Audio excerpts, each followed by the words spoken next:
I knew even through those darkest times that he loved me. Go show up. It's not that hard. It's fun as well because I kind of get to see the Father's heart. I get to see God's heart towards me. Because children are amazing observers and poor interpreters. I have a good relationship with my boys, but I long for fellowship with my boys, okay? Show up, be there, try, have a backbone. This is how you hold a snake so that it doesn't bite you. I wish I was perfect, but I am not. If I haven't been on my hands and knees wrestling, playing in the yard, on the trampoline, they need it. Time really does fly by faster than you think. Time is the language that they speak. Her last words to me after I said, "Mom, I love you," she said to me, "I know. I know." And, I hope as a dad, I hope as a parent that my children know that. Welcome to the Mick Pat Show. Again, this week we got an episode of Father of Origin. Joining us today as our esteemed guest is Wayne. Wayne is a father of a friend of mine who we've been best buds for a while. He was best man at my wedding. And I've heard some of these stories just around Christmas time and kind of heard some of your stories about your dad, Wayne, and I've heard a lot of stories about you as a dad from your side. That could be interesting. And we're really excited to get into it because honestly, you're probably our most experienced dad on the guest as a guest so far. So Yeah, you gotta because I'm old. Well, you're the first grandfather. Yeah, You're not too old. All right. But so far, folks have been kids under 5. Okay. So all right. so yeah, you've got A new perspective. some new perspective and some a little bit more sage experience in there. yeah. So You know? I think if anything, man, we'll just start off with you kind of just introducing a little bit about yourself, and then we'll get into kind of the questions about your dad, and just kind of your experience growing up and what you learned from him. But yeah, nothing crazy, but just whatever you want to kind of share about your experience. Who you are as a person, just so people kind of have a better idea. But it doesn't have to be anything. You don't have to say your social security number or anything like that. Yeah.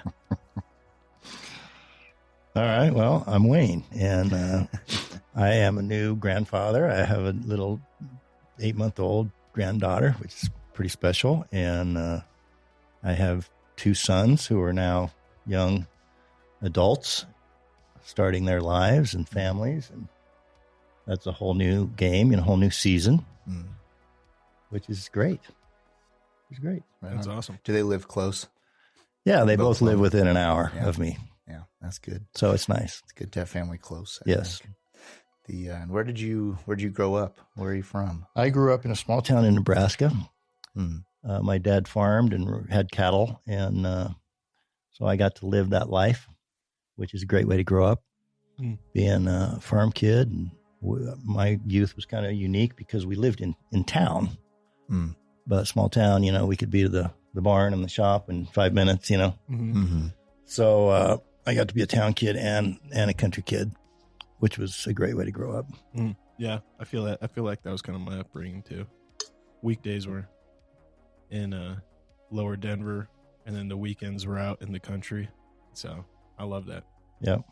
You get to have both worlds. Yeah. The when you were growing up, tell us about your mom and dad and where they're from, how they met. How'd your family Come to be. Well, my mom and dad were high school sweethearts and ended up getting married. And their parents, my both sets of grandparents lived right close, so I had all grandparents close and all farming people, So I have just as many memories hanging out with my grandparents as I do my parents, maybe even more, Yeah. which is kind of unique in today's world. So, I got as many grandpa stories as dad stories, and memories and education, Yeah. And so it was a close family. Sundays were spent with families. That's kind of what you did then. You have you're the youngest, right? I'm the youngest. I have 2 older sisters. Oh, okay. That makes sense. Yeah. I don't know. Is that good or bad? I've just met them at I think it was a Christmas time. Yeah, thing, probably. And I just remember thinking, I was like, man, that guy looks nothing like that was one of your sister's husbands. I don't know if you remember this, but the one of the Christmases, I think the Christmas when I met your sister, they as a gift had put a lot of the VHSs on DVDs or something like that of your family videos growing up. We got to kind of see like footage of like your dad and like your family and you guys as young kids. Oh man, you had to watch that. I'm sorry, Mick. That was bad news. I thought it was so fascinating because I feel like so often you don't really get to see that kind of like footage anymore. You know what I mean? Well, Like, I a lot of people officially don't have those. I officially feel old because that's becoming my hobby now. Is going through all our old VHS and Super 8mm stuff. Of when our kids were growing up and putting that together, and maybe they'll enjoy it. I'm sure they will. Yeah, I think it's funny because now we like, if you look on my phone or God, my wife's phone, it's just like packed with photos and videos, which is awesome to have. But then I think in some ways it does kind of devalue the moments. Now you have them, but one thing I miss today is, I grew up in an era where people took pictures and cameras. You had to get pictures developed and you put them in frames and photo albums, Yeah. And that was big entertainment. I think that's why I know so much about my family because, you'd sit around and look at photo albums. And Just tell stories. And now, you don't do that because everybody has them on their phone and nobody ever really looks at them. Yeah. I think to that point too, something I've noticed, and I just noticed it in my own like lifespan of growing up and stuff, that like when I was a kid, I would have a Kodak film camera and I would have that camera for maybe 3-5 years. Oh yeah. Because I just never wanted to waste any like snapshot on it. And then I'd go take it, get it developed. And I was like, wow, this is cool because there's so many different memories. And now I think the whole idea and concept of like always being able to take a photo, always being able to take a video is so like diminishes it. It diminished it to the point where like people don't really cherish or value as much like the opportunity. Because also like I think the cool thing is when I see those home videos like that where someone had a VHS camcorder or something like that. People didn't know how to act when that thing came out and started recording. Everyone was like, wow, like, okay, we're going to be on video. What's going on here? And there's something just really authentic about it. And nowadays, every one of us is so used to having a phone pointed at us for a picture or a video that it's like, it's not as special. It does kind of, I feel like, take away the charm of it. My grandfather had a movie camera and he'd actually set up lights, No way. He'd script out the scene and it's so cheesy. We go back and look at it now, it's just so cheeseball. That's awesome though. But, again, great memories. That's so fun. That's so fun, those memories. And what are some of the earliest memories you have of your father? Well, my dad was a farmer, cattle guy. So, he was a boots and cowboy hat guy and a pickup. And my earliest memories as a kid were just I was with my dad all the time, I'd go with him to feed and everything, and those were great memories. Just sitting in the pickup with my dad, going around, and I'd go to the meetings, I'd go to the bank with him to his meetings. I was just with him all the time. Yeah. How old do you think you were, like, when you think back to those memories of, like, him taking you to go do everything? As early as I can remember, Yeah.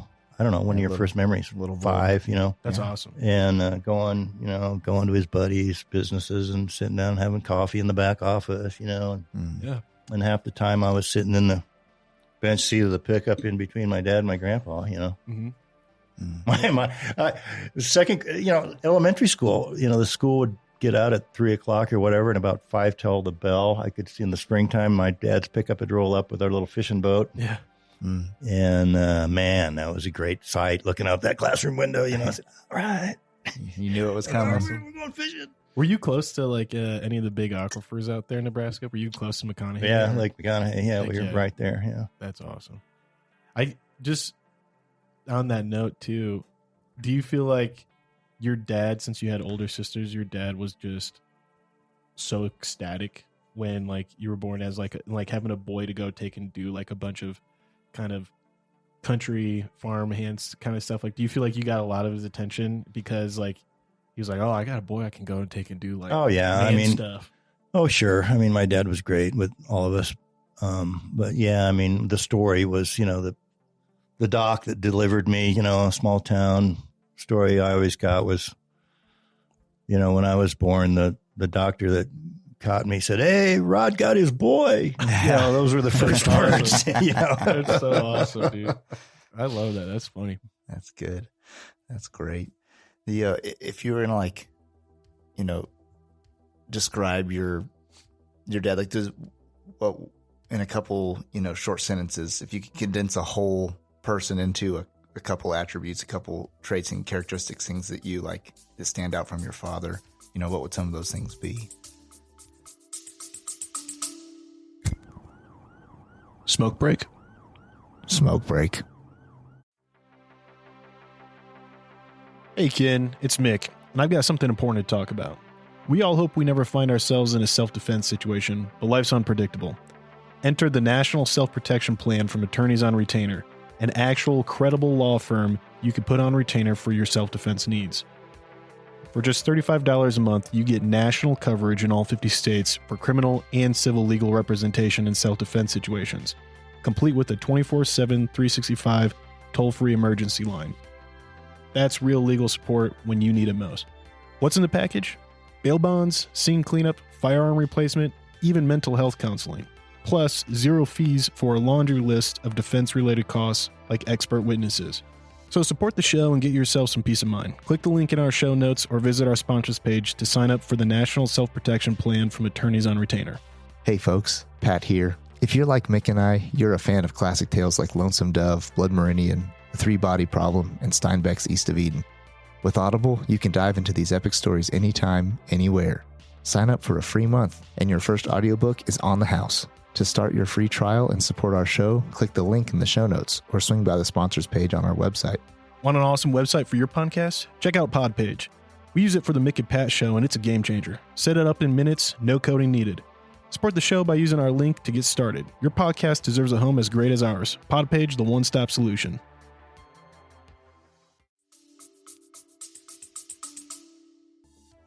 Well, Dad had quite a story. He was a great dad. You know, those early years of my life, we were very close, and he was very attentive, and I was with him all the time, you know, and we did great things. Dad was a ton of fun, and just a fatherly figure, you know. He was a fun guy, popular guy. He was very involved in the community, you know, well-liked, school board guy, you know, Mr. whatever, you know. A lot of really great friends. You know, he was just a fun guy to be with. Yeah. And a guy who, you know, I was disciplined, you know, I mean, I wasn't like that, but Right. you know, he was dad, you know, but Yeah. He knew that it was, or he accepted that it was his role to kind of be disciplinarian. yeah, I mean, back When in those needed. days, you know, you get spanked and stuff, and, Yeah. and you know, it'd be, you know, kind of wait till your dad gets home sometimes. Right. That deal. You The know? dread. Yeah. The dread. Yeah. The slow ticking of the clock, waiting for him to come home. Yeah. I think that it's funny. I all of a sudden got taken back to thinking of myself waiting for Dad to get home too. spanking. Oh, yep, That's crazy. because I was not exempt from a couple swats myself. Yeah, I remember my mom would say, "Wait until your dad gets home," and then we'd have a real good laugh. Just kidding. Classic Mick. I can't let that pass. No, Out. you That was a can't. good one. You can't. And No, mom disciplined too. I mean, Yeah. it was a team effort, but you know, dad was dad, you know. yeah, and we, you know, the whole reason we're doing this series, talking about dads to dads, and talking about being fathered, what it's like to be a father, is because, you know, and we've said this before, but we just see a lot of brokenness in the world around us, and lots of that seems to center from or come out of fatherless homes, or weak or not really present fathers in kids' lives. And so, you know, I think it's really easy to get to share all the negative things about somebody, or all the things, you know, about. I think it's the common thing these days is to, you know, talk about how your parents messed you up. You know, you got to go to a therapist to talk about how bad your parents were, and that's kind of the in general thing. And so, you know, we don't want to focus on we don't necessarily want to focus or wallow in those parts of a man, because especially if anybody knows a man, it's his son. You know, and his son has seen him for many years and seen him change, and hopefully, if he has it, you know, hopefully they do. Unfortunately, a lot of what I consider manly fatherly qualities have been kind of neutered out of society. You know? Right. Yeah. Believe it or not. Yeah. Yeah. It's getting it from both ends. We're toxic. I don't know if you knew that. But yeah. We're toxic. Yeah. Especially you, man. Look at you. Yeah. So like the guys, you privileged Christian white man. No, I'm a scum.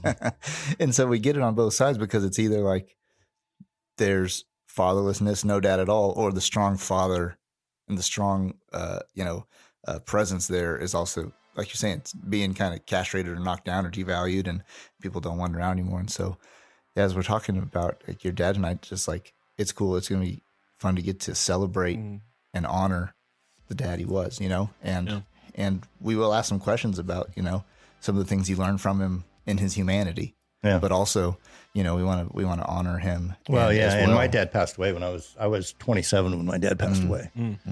And so I've lived much longer without a dad than with a dad, you know. And man, I tell you what, I miss my dad. Yeah. You know, I mean, obviously now he'd be an old man, you know. I think that's why I thought your dad was older than he was, because I just remember that you said he passed away when you were pretty young. Yeah. No, he was 30 when I was born. The third kid, you know. Yeah. I mean, he was, yeah. When I was growing up, my parents were probably the older parents, you know, but they were pretty young by today's standards. Yeah, pretty young. Yeah, for sure. Like, I want to, just so you know, I want to circle back at that, and like how, because your son that I'm really good friends with is about the same age you were when your father passed. Yeah, exactly. And I kind of want to come back and touch on that later on when we come to talk about your fatherhood experience. So, and so, you know, talking about the fact that, you know, he's no longer here, and you've spent a lot of time without a dad, you know. In that time, one of the questions we want to ask folks is, you know, is there anything that you'd wished you'd asked your dad, but you never did or never got the chance to? And what might that have been? You know, is it sometimes they can be, you know, just lighthearted, happy things you wish you knew. And other things can be, you know, things that we really, things that we need to hear from our dad that we maybe didn't or wish we could hear one more time, you know, in that sort of, in that space. And so, you know, is there anything that you had to carry or walk through or process, you know, with him? Oh, sure. There's a million things. I think of my dad every day, and you know, wish I could go sit down and have a cup of coffee with my dad, you know. But my dad also, and you know, this is a whole nother thing we can talk about, but my dad was, you know, great dad, incredible memories. But when I was about in 5th grade, 6th grade, you know, what are you, 10, 11, 12 in there, my dad started to have depression issues. And, you know, this was in the 60s. Nobody knew what, you know, that was. You better not admit to that. Yeah, that was, you know, what's that? Yeah. And he struggled with that. And he sought out help, and actually went to back then, you know, they went to a psychiatric hospital, and they basically told him, well, he went to his physician, you know, his best friend was our family doc, you know, and said, man, something's wrong with me, you know. He said, well, you know, go see this guy, you know, at some psychiatric hospital. And they basically said, well, you know, you got a great family, you got a pretty wife, you're, you know, successful farmer guy, and, you know, just deal with it. You know, what's your problem? You know, what do you like to do? And my dad played the piano. He's a great piano player, and played by ear, and I mean, entertained people all the time. And my buddies, even at that age, would want to come home. You know, is your dad home? Because he can play the piano. You know, they didn't want to. They didn't want to hang out. And That's awesome. so they said, "Well, why don't you go home? You know, after the end of the day, just go home, sit down, and play the piano, and relax, and have a drink. You know, make yourself a cocktail." Mm-hmm. So he did, and he excelled at that. Yeah. So of course now he becomes an alcoholic. Gotcha. So my junior high, middle school years were that. He was an alcoholic. He was a drunk, and he was I guess you'd say somewhat functional. I mean, he kind of kept things together, and but you know, that was a lot of turmoil and difficulties, and my sisters were gone at that time. They'd left, you know, got out of high school or college age and all that stuff. And so I was just kind of there with my mom, and kind of, I don't know, felt like I had to help and be there. And, you know, those were tough years. Yeah. But even through those years, you know, you hear people say, "Oh, I'm a victim. My parent was an alcoholic and this was so terrible." And fortunately, my dad was not abusive. We didn't have any of those kind of issues. He was a very loving guy. And, but, you know, he was an alcoholic. Yeah. Well, and that's not good. Yeah. It robs you of. Yeah. clear So life. what are my, my great memories of my dad, of thinking of dad hanging, that kind of stuff, were when I was pretty young. So at a very early age, my relationship with my father changed. I almost, in a way, felt like I became the caregiver. Obviously, I wasn't, but, you know, felt like I needed to be there and, I don't know, do whatever. And then my dad, through those years, my sisters both became Christians.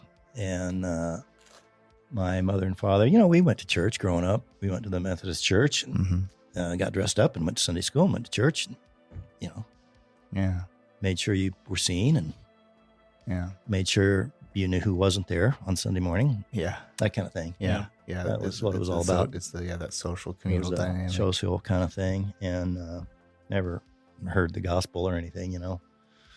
I mean, my goodness, the minister had a Ouija board and, you know, I mean, it's crazy. And, yeah.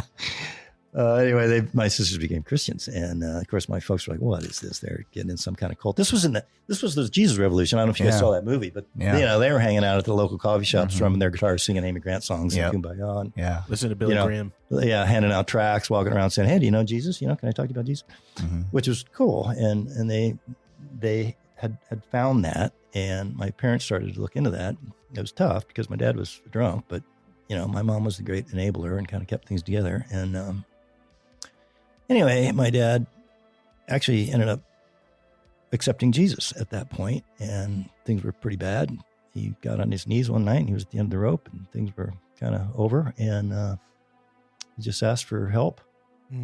And, you know, from that point on, he claimed America. He woke up the next morning, and instead of grabbing the bottle, he went to a men's Bible study. And, you know, he didn't drink again. Wow. That's incredible. Yeah. So that's when I was probably in 9th or 10th grade, you know? Yeah. But then he kind of went on a holy roller type thing. Dad was probably a little manic depressive as well. And you know, he changed CBs were big at this time, you know. He changed the CB handle to the King's Kid. And, you know, he was wait,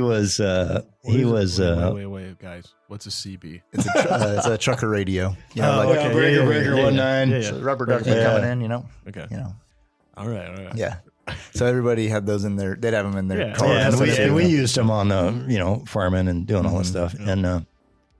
And so anyway, he kind of went through that phase, and his buddies were real charismatic, you know, kind of guys, and you know, very old Pentecostal kind of, you know, speak in tongues kind of stuff. And Dad, I think, kind of struggled with that because he just could not really, felt that he was deserving, you know, the unconditional love, couldn't quite grab that idea. Struggled with that. And then, you know, went into this horrible depression and anxiety and, I mean, debilitating, paralyzing screaming in mental anguish, depression.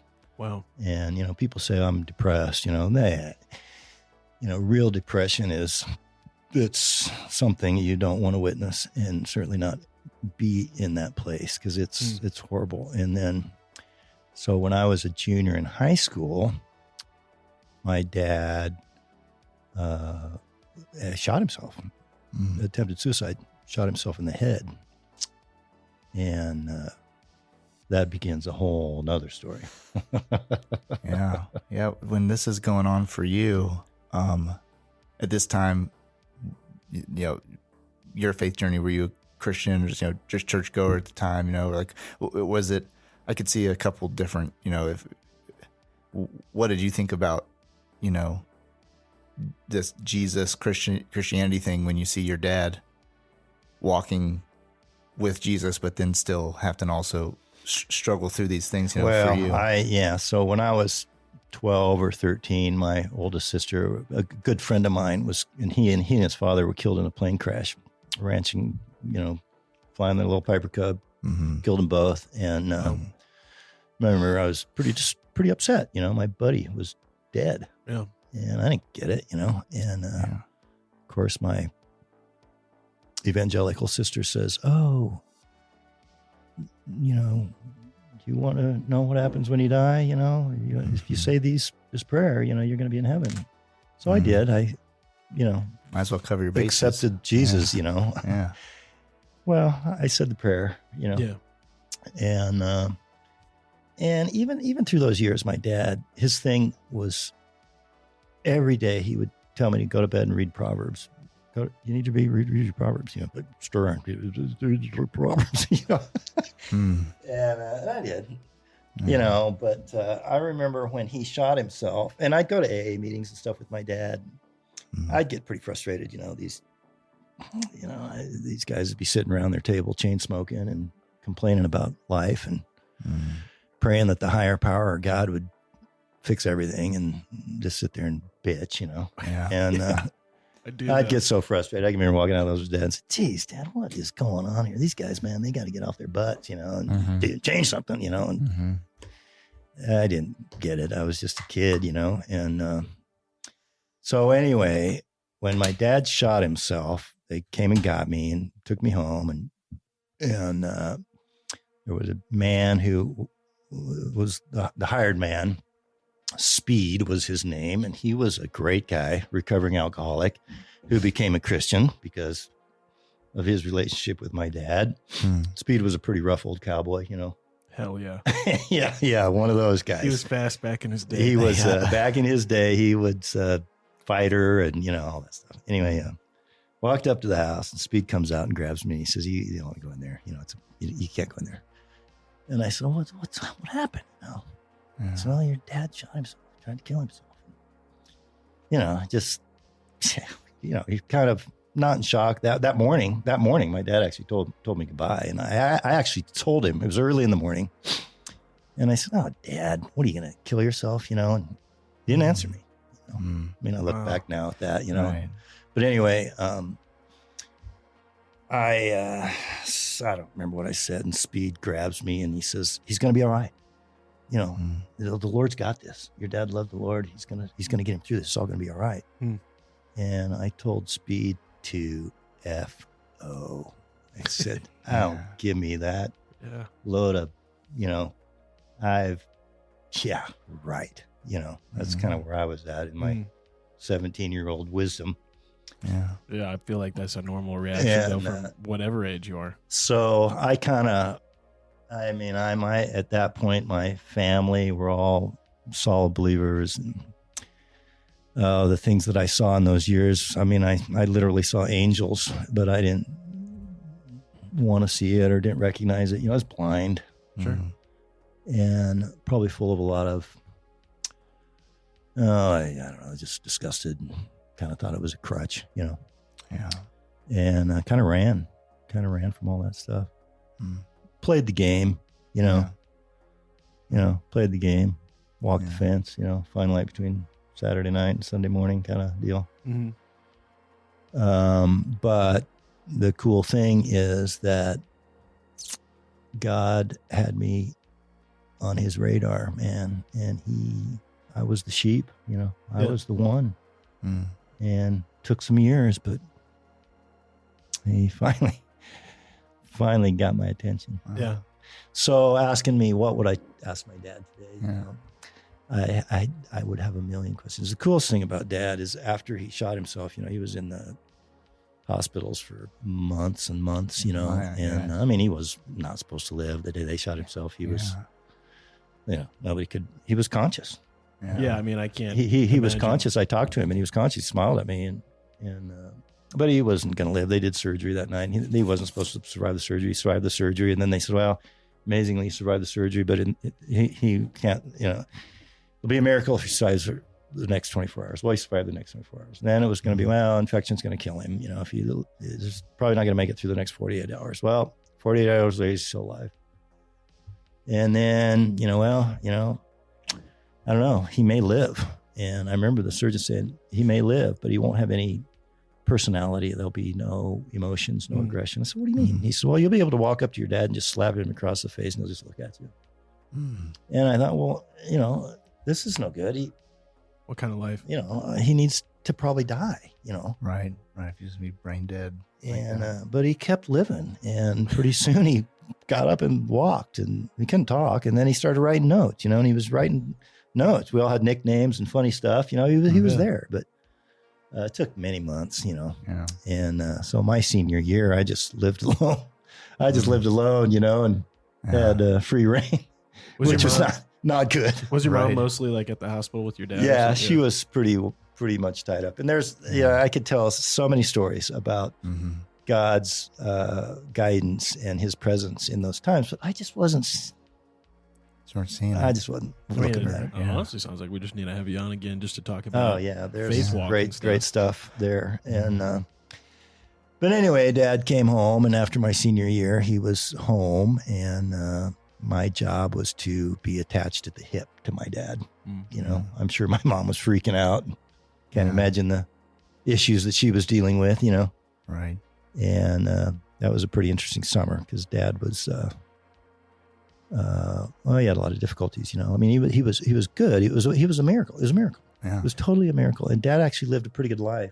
What can I ask? What year was this around? Kind of like your senior year? Yeah, 79, 1979. Wow. Holy smokes, man! This is crazy to think of someone surviving a gunshot to the head. Yeah, and I mean, it was shrapnel. It was shrapnel in there, and shouldn't have. You know, I mean, he was that guy that the physicians was. That's a miracle. You know, he's a miracle. I don't know. I can't explain it. It's a miracle. Shouldn't happen. Over and over and over and over. Anyway, finally Dad got home, and he was able to function and work, and I mean, there were a lot of differences and difficulties and stuff, but spent a tremendous amount of time with my dad at that time, and was able to talk to him about that decision. You know. Yeah. Whoa. Yeah, and there's another program for you. Yeah. Was that hard to like? Did you feel like? Can you remember what it was like getting kind of the courage to ask him about that and that decision, or did it take a lot of courage? Because I feel like that's like can be like such a heavy topic. No, you know, it wasn't, because Dad and I were close. You know, I could talk to my dad even through all that difficulty. I loved my dad. I mean, I don't have bad emotions or victimhood issues, you know, about my dad being a drunk and all the horrors that was for me. You know, I kind of was that last kid. I went into survival mode, you know, it wasn't going to affect me, you know, that kind of attitude, which probably isn't good, but that's how I dealt with it. And I knew that my dad loved me even through those years, you know, and you know, even through all that stuff, I love my dad, you know, he's my dad. And so no, I was able to talk pretty freely with my dad about all that stuff. Yeah. Nice. Yeah. You know, that's awesome. And Dad, the cool thing too was Dad actually went around and spoke, you know, about it to groups and different things. And he'd have people calling from all over, you know. Wow. I got a gun in my head. I'm going to kill myself, you know, in the middle of the night. And he'd say, well, that's about the most selfish thing you can do. But, you know, he always said, if somebody's going to do it, nobody's going to stop him. Yeah. You know? Yeah, and his intention wasn't to kill himself. That's a whole nother thing about talking to him about prepping for that moment, you know, deciding to do it and actually doing it. You Right. know? Right. And his thought process through all that stuff. Yeah. Pretty amazing. For Yeah. sure. And you So said, I was very fortunate to have that time with my dad. yeah. But as time went on, Dad suffered mightily through that decision, you know, had a lot of physical disabilities Yeah. and issues, and became pretty immobile, was able to walk, but pretty much needed a wheelchair, you know, and just very limited. And then one day he just dropped over dead, you know, and they said that all that bullet bone fragment and stuff, you know, if any one of those little pieces moved, Yeah. you know, it could be just Like the instant. switch goes off, Yeah. and that's Wow. probably what happened. Yeah. Holy smokes. Yeah. Mm. Yeah. So do you feel like because of that, like that so much quality time of like being able to sit and talk, like you can't really think of much that you wish you would have gone to ask him or get to know about him or see if what his thoughts were on You know, the something? things that I think about my dad now, especially when my boys were younger, I miss my dad terribly when my kids were little guys, you know, because Yeah. I was so close to my grandparents, my Yeah. grandfather. Yeah. And that was such a huge part of my life. And my boys didn't have him. And they did have another grandfather, but they weren't real close to him. He wasn't a real grandfather. They kind of want to hang out with the grandkids kind of guy, you know. Yeah. And so I'm sorry that they didn't have that, you know, because that was such a huge part in my life. And it makes me sad that they didn't get to experience that because, you know, I mean, who knows what Dad would have been like if he would have lived, you know. Sure. Yeah. But if he would have been the dad that I remember of my youth, it would have been wonderful, you know, would have been great. It would have been great, Yeah. you know, Yeah. but wasn't the way it was. So, you know, over the years, having children of my own, you know, oh man, I wish I could have talked to my dad about certain things and, Yeah. you know, get that experience and wisdom. And Yeah. When did you marry Mrs. Wayne? How old were you? I am 62. And you guys got married when? We were 30 when we got Gotcha. married. Okay, so it was just shortly after your father passed away. Yeah. Gotcha. Yeah. I just started dating her when Dad passed away. Gotcha. So she got to know Dad, which I'm very thankful for. That's Yeah. awesome. Yeah, 'cause with what you were saying before, I have one of my buddies whose dad passed away right before he had kids. You know, he laments the hard days he talks about are on the happy days.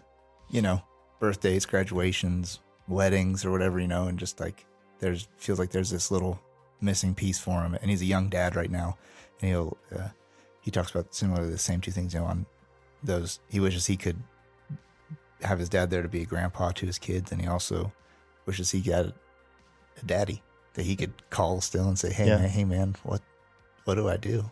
You know? Yeah. And so Yeah, I feel like I mean, by the age of 12, my dad, our roles changed considerably, you know, Yeah. from a father, son that you think of, it changed considerably. So I have very unique memories, you know, different memories of my dad than probably the average guy. But I have great memories of my dad. And the bad memories, I mean, I can't say that I'm bad. I could tell you crazy stories, you know, but Sure. I look back on those and think, you know, I really don't think about how those screwed me up, you know, and how that created problems in my life, which it did.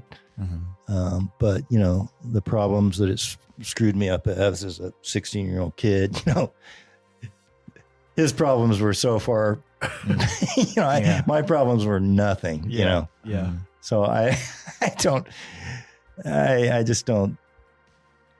get hung up on those issues and problems because really I don't think of them as they really weren't problems, I guess. right. You know? Yeah. 'Cause Some shrink could probably say, well, you're so screwed up, you know, because of, you know, let's go back to your childhood and analyze. I don't think we need a shrink. I can tell you you're screwed up. I had dinner with you.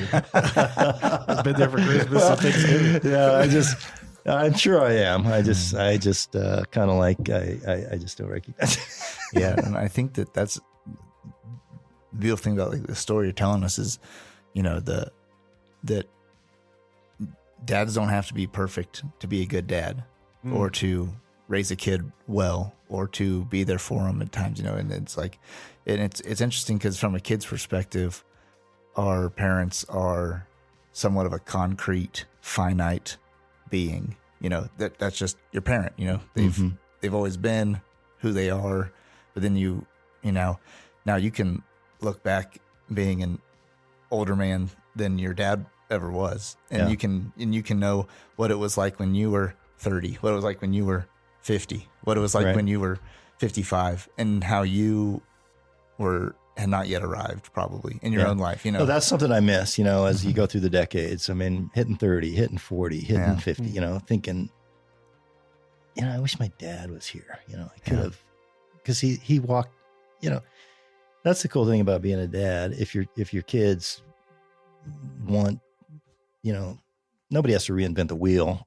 Right. Your dad lived it. I look at my boys' lives and they tell me their issues and their problems, and you don't say anything, but you're just like saying, yeah, I lived it, and it seemed like yesterday.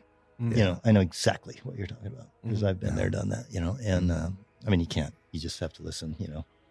Nobody wants to be told stuff, but I miss my dad in that way. And the other thing too that's kind of interesting, and this has just been kind of a newer thing now that I'm kind of semi-retired and hanging out with all these old guys,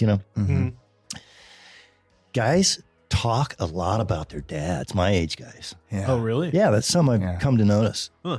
And they'll say, oh, yeah, you'll be working on something, or you'll be in the garage, or be in the shop, or be out shooting or fishing or whatever. Oh, yeah, well, Dad, would do it this way. Or Dad showed me, that my dad would do it. It's just crazy. Yeah.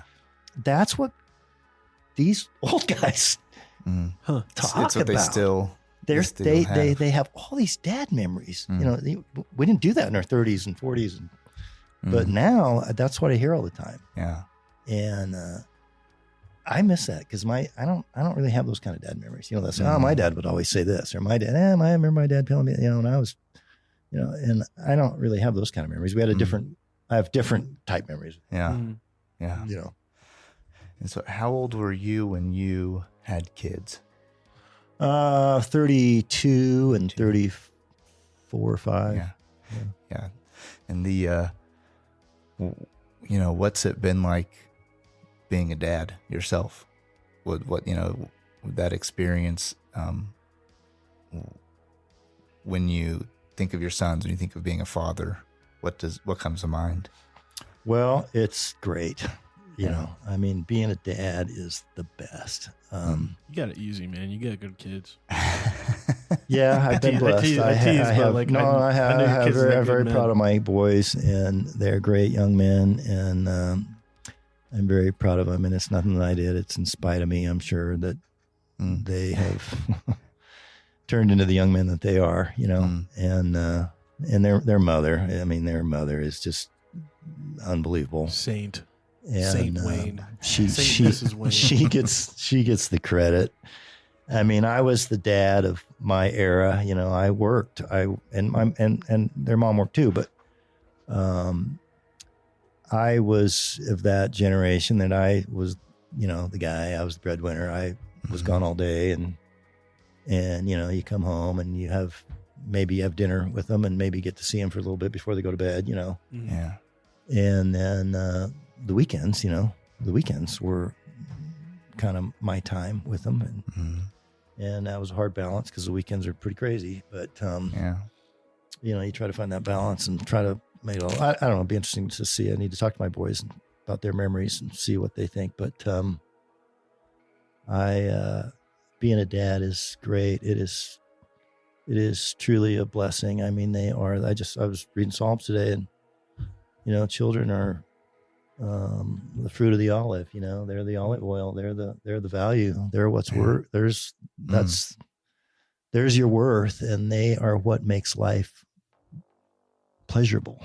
Yeah, definitely. And I feel sorry for people that don't have kids. Kids kids are a true challenge. What does the Bible say? Of those who have much, much will be demanded. And that's kind of kids. I mean, kids are the greatest reward he can give us. Yeah. I mean, But he who has much, kids are a big deal. Kids are a big responsibility. Yeah. But they're the best. I miss being, you raise your boys, especially, you raise your boys to be young men, to be strong, independent, go out and make it. And then they do. And they do. And that gives you that's the whole idea, right? Mm-hmm. But I tell you what, man, I miss my boys, Miss the process. I miss them. Yeah. I miss them. Yeah. They're busy building their lives, and I'm fortunate I get to see them, but I love my boys. We have a great relationship, but I miss the fellowship. I miss the time. This is something that's been kind of interesting that I've been dealing with lately. Okay. Yeah. There's no judgment here, man. We talk about everything. So no, this is something that has really hit me. I miss my kids, miss my boys. Okay. And I long for, I have a good relationship with my boys, but I long for fellowship with my boys. Okay. Like, hanging out, spending time, being together, Right. just whether it's deep talk or just goofing off, and just sitting around, and I miss that. And I have been thinking about my life and my dad, and we have a heavenly Father, and his greatest desire is to have not a relationship, but fellowship. There's a difference in those words. Yeah. And, you read that and you hear that, yeah, fellowship with God. But get it. He wants to have more than anything fellowship with his sons and his children. And that's become really, really aware to me how much, oh my goodness, he's chased me down in my youth and never gave up on me, unconditional, Wow. And he wants to have fellowship with me. And man, I tell you what, when you think about that your Heavenly Father wants to have fellowship with you, Yeah. one-on-one, his child, man, that brings me to my knees, It's incredible. It's incredible. And the way that he can show you that through your own kids. Because now you know the pull in your own heart. I feel the pull in my own heart for fellowship with my children. Yeah. And now I get a feel for what he wants with us and how much he wants that, and how, I failed him. Preaching to the choir here, man. Well, we all do, but that's been good for me. Yeah. That's been tremendous for me. Yeah. Yeah. That's awesome. That's super unique, I feel like, to hear, because I don't think I know many men who are young enough to go and still do a lot of things with their kids. And like you can pretty much go and do anything that any of your sons do. But you also have the perspective of kind of like they have had their first kids. So like you're kind of in this grandfather stage. And like I think that perspective is very, at least it's new for me. Like, because my grandfather. So you like rocking chair grandfather? Or, no, he's just like, I think he's past. I think he's experienced what you're experiencing now when I was very young, when I was a baby and stuff. So like, I think for how long I've known him, I haven't really known that side, but I think that's really awesome. And I could really get like what you're sharing, like that perspective, like really resonates with me. Well, yeah, I mean, grandparents in my day, when I was a kid, grandparents were fossils, they just sat at the kitchen table and you thought they were going to drop over, but veterans of the Civil War.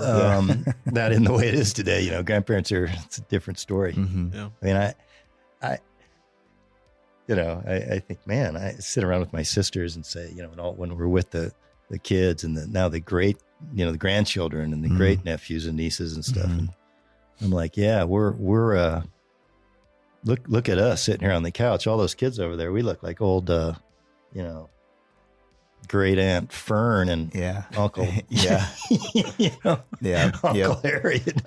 We're the old fossils sitting over there, And it's funny when you were at those like family gatherings back in the day too. There was the hairdos and the dressing, the way people dress was just so classic. Like the smell. I remember the smell. The big hairdo that was dyed black. They're like pushing 85. That thing's just dyed black, Elvis black. Yep, and just the blouse or whatever, the guy in the overalls, and I had a Uncle Benny. He was in Midway, so he's an old guy, but he you can never the picture of him as a sailor, like a boy in Midway, but then I didn't know that guy. I knew the guy who was, I knew Benny who was sitting on the porch playing dominoes. And said like 10 words a day, that's the guy I knew, but a dope life though. Yeah.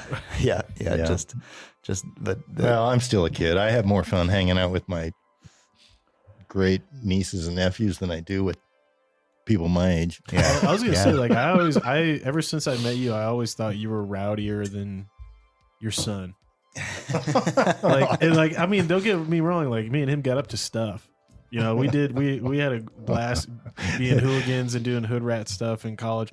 But like, I just remember my first interaction with you. I just remember like, dude, this guy is like crazier than his son. Like, and he's a dad, And so I think you've always maintained that energy, man. Well, I'm very immature. I'm very immature. I am. I struggle with that. That's a bit of a problem. Well, it's like, how do you keep your childlike faith, and without you gotta be a child. It's like a hard line to walk somewhere in there. That's funny. I like it. One of the lost boys, just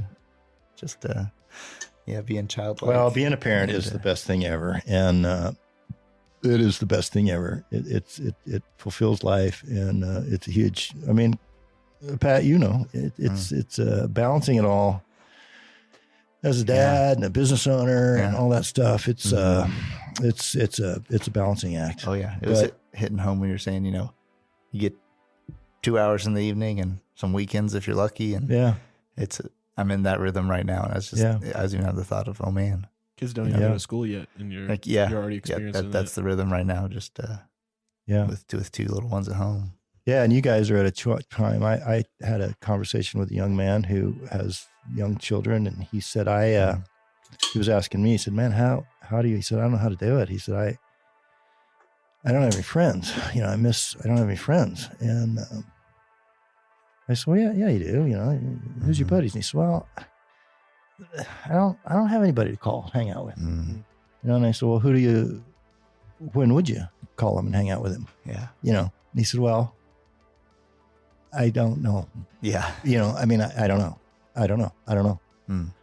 And that's a hard one, because you got to make choices. I remember being at that age. You got to make choices. My buddies, I had buddies that wanted to go 4-wheel and they wanted to go golf, and they went, Saturdays. And I'm like, dude, I haven't seen my family all week. Right. I can't, I don't want to go with you. Right. Yeah. I mean, I want to see my kids, Right. And I went through a time where, it'd be Friday night or Saturday night. And my wife would say, well, I, made plans with, Bill and Sally, and we're going to go. And I'm like, no. Yeah. No. I haven't. No. We're going to stay home, and we're going to go to the basement, and we're going to wrestle around and, watch Star Wars. I don't know, whatever. Yeah. And she's like, well, I did that all week. It's fun to balance, She's like, well, I've been doing that all week, man. I gotta get out of this place. And so now I'm at a point in life where I gotta go. I talked to a friend of mine who is my age guy, an old college buddy, and he called me up. I hadn't talked to him in a long time. He called me up and he said, hey, what are you doing? Blah, blah. He said, hey, do you have any friends? And I said, well, yeah, I got a couple guys I kind of hang out with. He said, I have decided. He said, I'm trying to meet some guys, because he's kind of semi-retired guy. And he said, I'm trying to meet some guys. And he said, I've decided I don't like any of them. And I said, well, what? He said, I decided that I have got some of the best friends ever, but I haven't talked to them in 40 years. Yeah. So he started this crusade. He's going back, and he's reconnected with all these old all our old buddies. And it's been really fun because he's got me involved and you guys will know 20 years from now, you can show up at my son's door and it'll be like no time has passed. You just slip right back into that good old fun. Oh yeah. Yeah. I mean, it honestly feels like that now because I hardly see him. But when I do, it's just like no time has passed at all. Yeah. When we get to hang out and talk. Yeah. I got a question here that I really want to ask. Which one? This is a critical one, right? This is a one that's kind of like self-reflective over you. What have you done as a father that you wish you could do differently? Like, what, reflecting on your own fatherhood experience being a dad, what are some things that like you look back and you're like, if I could do that again, I might have done it. I might have approached it differently or incorporated it differently. Like, how would you like to see, in rewording to how would you like to see your sons, take the ball forward? And if that makes it, Well, yeah, I guess I wish I would have spent more time with my kids. Okay. Yeah. And I think every parent would say that. Yeah. I wished I would have spent more time with my children. And I feel like I did an okay job, given the circumstances. I look back now and think, well, what could I have done different? And given the circumstances, You got to pay the bills. I don't know. I don't think I could. I did what I could, Right. Yeah. Other than, I don't know, moving away, changing, I don't know, radical life change, I suppose. But, I did what I thought was the best at the time. And you can second guess that till there's no end. But sure, yeah. I wish I would have spent more time. I wish I would have had more patience. That's the biggie. Yeah. I feel that. You know that, Pat. It's patience, man. It's tough. Oh yeah. You're on a schedule and an agenda, and you got to get things done. And and a 3-year-old timeline is not the same as a 30-year-old's timeline on how stuff's supposed to go. And, no, it's not at all. Yeah. So you just gotta, man, just get down on the floor with them and enjoy it. I'll say this to your credit, Wayne. I have never heard either of your sons ever say anything negative about you as a father. Well, I'm sure they could. There's things that I regret. Sure, I mean, I'm not going to go into details, but I've got a lot of things where I blew that, I screwed that up. But I'm sure they could, but they choose not to. You know what I mean? Well, yeah. And I think that's kind of what I was saying earlier too, about, when a guy knows his dad, he knows you end up knowing, you just know him, which is beautiful because you know all the best parts of them, and you know the parts where they're human, Well, I hope that my boys know just how much I love them. I think as a parent, for a child to be known they are loved. And there was some poll taken some time ago. They interviewed a bunch of kids in elementary school, like 5th and 6th graders, or 4th and 5th graders. And the question was, is anybody praying for you?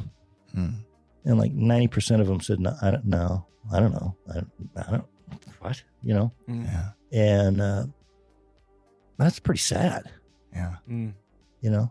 They can't name anybody that cares enough to think about them, pray about them. Yeah. That's pretty sad. Yeah. So just to make sure your kids know that you love them. That's the thing about my dad. That's why I don't have all these horrible stories and terrible scars and horrible things from my dad's difficulties, because I knew he loved me.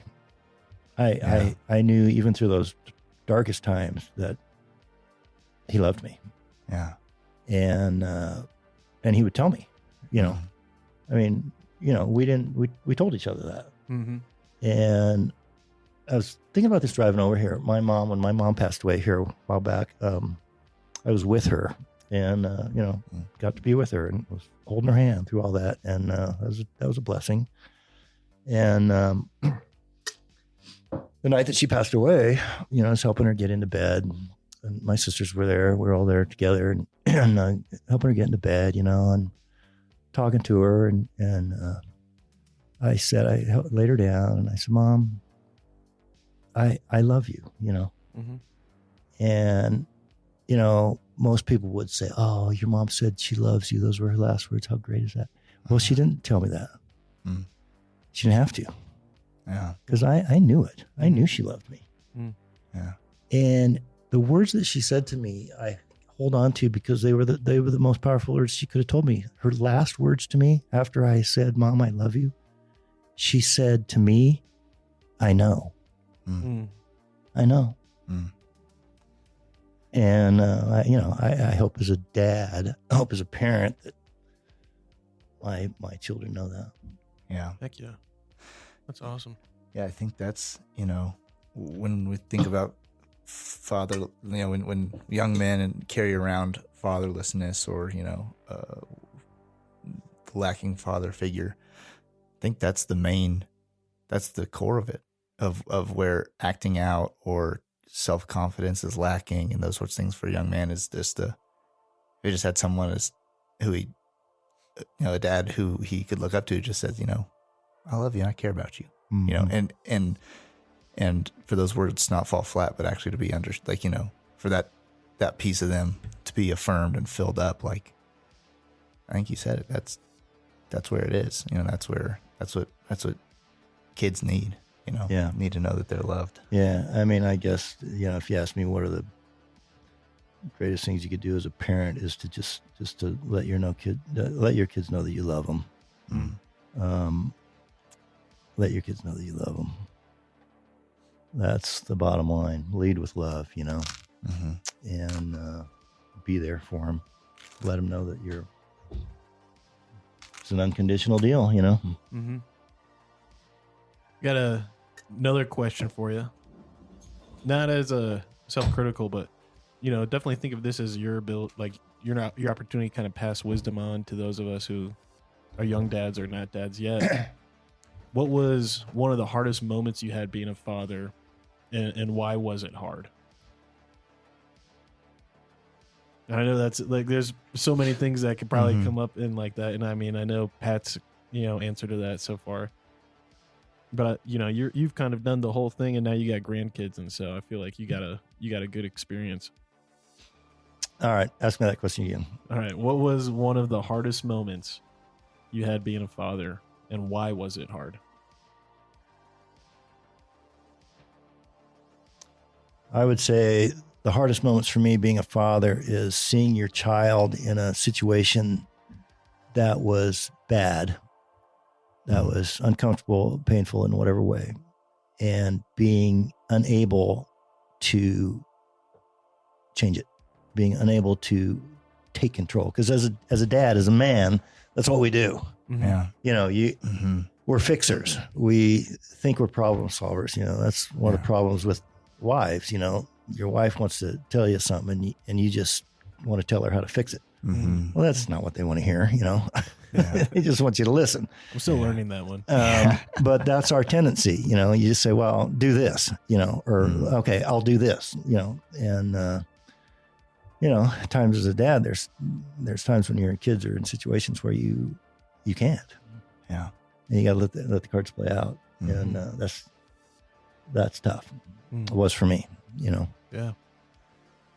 To give up. I went to it was a men's conference one time, and we broke off into groups, and the leader guy, this one dad said, "Well, how do I deal with this kid? He's not living up to my expectations, and we got this problem." And I remember the guy said, "Well, does your child fear you?" And I thought, what? I don't want my kid to fear me. And he said, "Does your kid fear you?" And this guy said, "Yeah."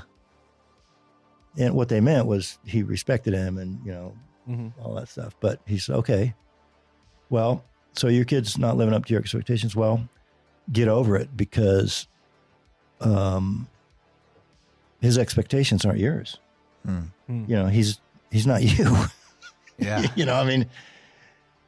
He's not you. You got to figure out what his your kid's expectations are and build that and go with that. Right. Yeah.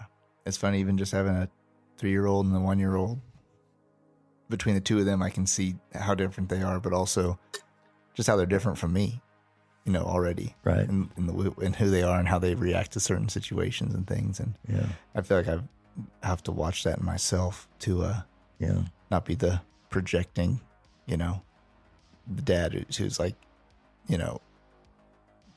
wanting to direct their life in all the places where I feel like I messed up or like missed opportunity and go force them into those places because of how different I think my life could have been if only I'd done it, certain things at certain ages, and so, and I already see myself doing that with a 3-year-old, much less like, high school kid, and pushing them towards school or jobs or sports or whatever it is.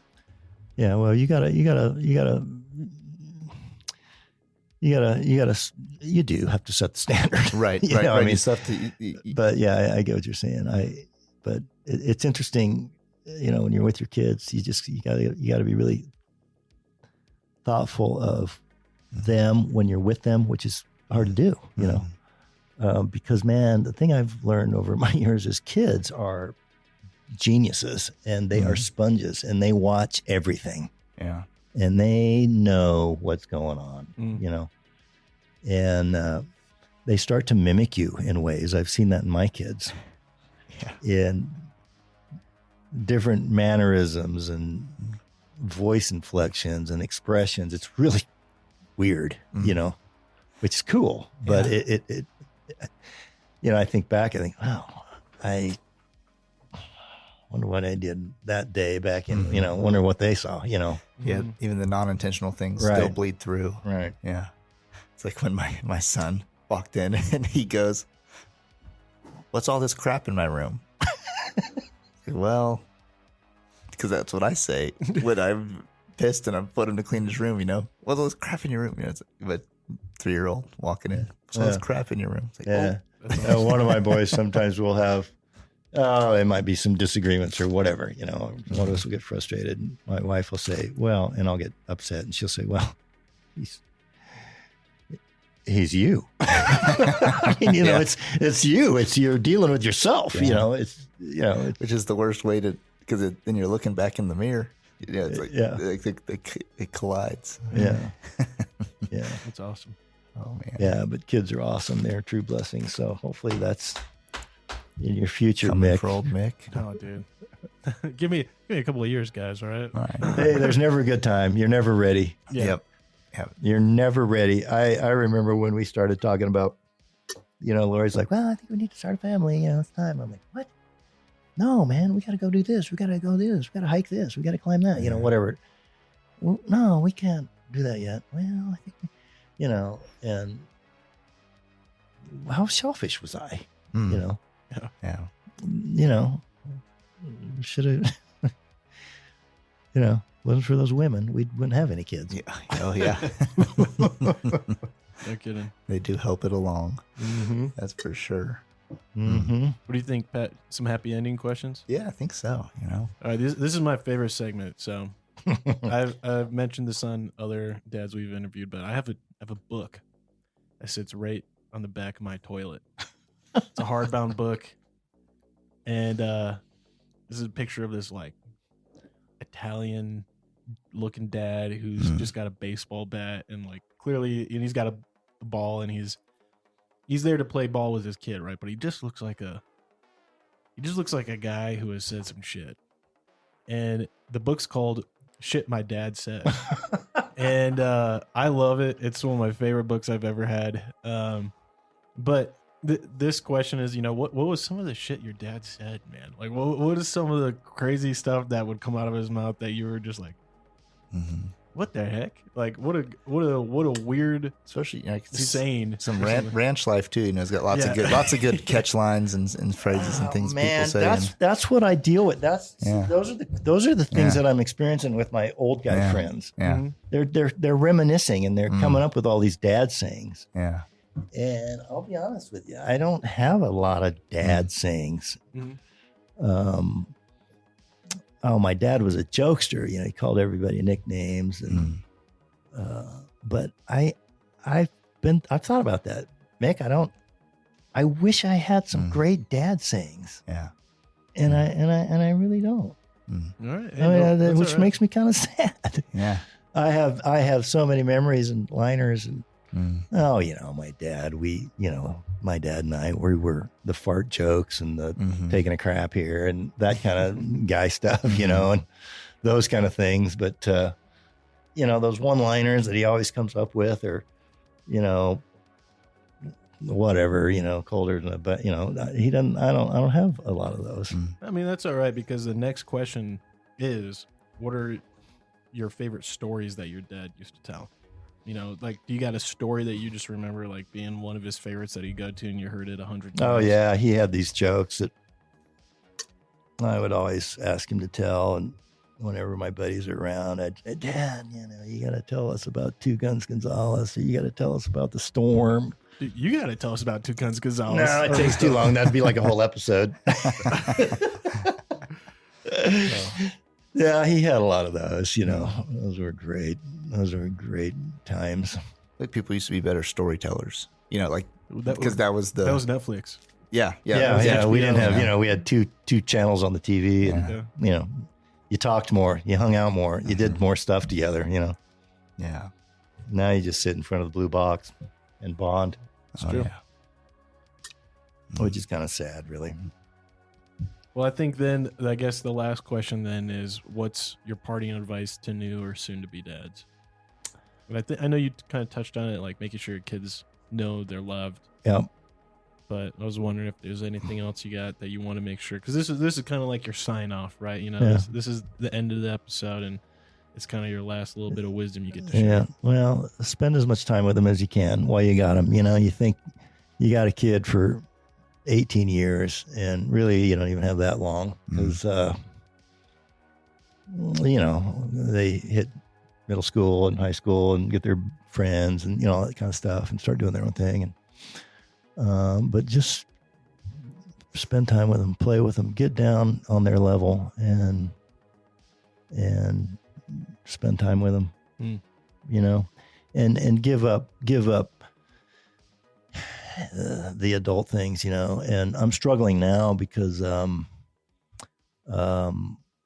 gave up a lot of friends and time with guys my age, cause life, there's only so many hours in a day. Yeah. And, but I wouldn't change it. Heck yeah. Wouldn't change it one bit. I wish I would have changed it to where I had spent more home time, family time, that kind of stuff. Yeah. So, when you got to fix the garage, it can wait. Or when a big business meeting comes up, maybe you could skip one. I don't know. Yeah. But make that a priority. Make it a priority. Yeah. Because it goes fast. My wife has been babysitting and, she committed to babysit for a period of months. And I was like, really? You're going to sign up for every day, And she said, yeah. She said, it's like 5 months. And she said, we had 18 years and that wasn't near enough. So what's 5 months? Mm-hmm. Yeah. That's awesome. Well, I want to say, Wayne, it's been a privilege having you on, and I would love for you to come back and, share some of these stories. We gotta hear Two Guns Gonzalez. Yeah, dude, you can't just drop a name like that and not come back for a sequel. I'm sure it's terribly inappropriate. I was about to say, it sounds like we might have to. Have you listened to this podcast? Yeah. This podcast is terribly inappropriate. This is probably our most PG podcast that we've had so far. But I do want to end off on something too, just so people kind of know, and for followers out there too. I think you were at my wedding. I invited you to my wedding. Yeah. And I at my wedding, I asked guys to stand up who had been figures in my life who had invited me to their home and let me be a part of their family. I just want you to know, you had a really big impact on me, and hence why you're invited here to sit down with us. And I want to listen to your story and your experience, because not only do I see how good of a kid you raised, but I'll be honest, there were times where I didn't have any other plans, and I was like, I don't know what I'm going to do on this holiday, or, what I'm going to do this weekend. And you guys opened your home and gave me a better alternative to what a college student probably was going to pick, right? And so I just want to say, thank you for doing that. And, for those listening, you never know who you're going to have an opportunity to be a father to. Yeah, true. And the impact that will have. So with that, Pat, any kind of final words, sign off that you want to give? You know, I'm just thankful for hearing about your dad and your experience being a dad. And it's encouraging to me to want to just go get on the ground with my boys and, you know, spend time with them and raise them and not let life get too busy and keep in mind what's important because they're really where it's at. And so, yeah, definitely just encourage that. I hope people out there hearing it are encouraged to, you know, in the same way, moms and dads alike. And yeah, I love him. I maybe I've sold my dad short about all of his issues, but my dad, he loved me. And the greatest gift my dad gave me was, you know, through his life, how much he loved Jesus and how the love of Christ totally healed my dad in so many ways and our family in so many ways. It's, I mean, what greater gift is there, you know? yeah. Amen. That, thanks for listening. We'll have another episode or two coming out, and I think this series will probably be one where we have, you know, a concise amount of episodes. But as other fathers kind of hear these stories and want to share, come on, we'll be always adding to it because it's been super life-giving for us, and we appreciate to our kin out there listening. Thank you for chiming in. Go ahead and leave us those reviews on Spotify and iTunes and all that. That's the best thing you can do to help boost the podcast. And till next time.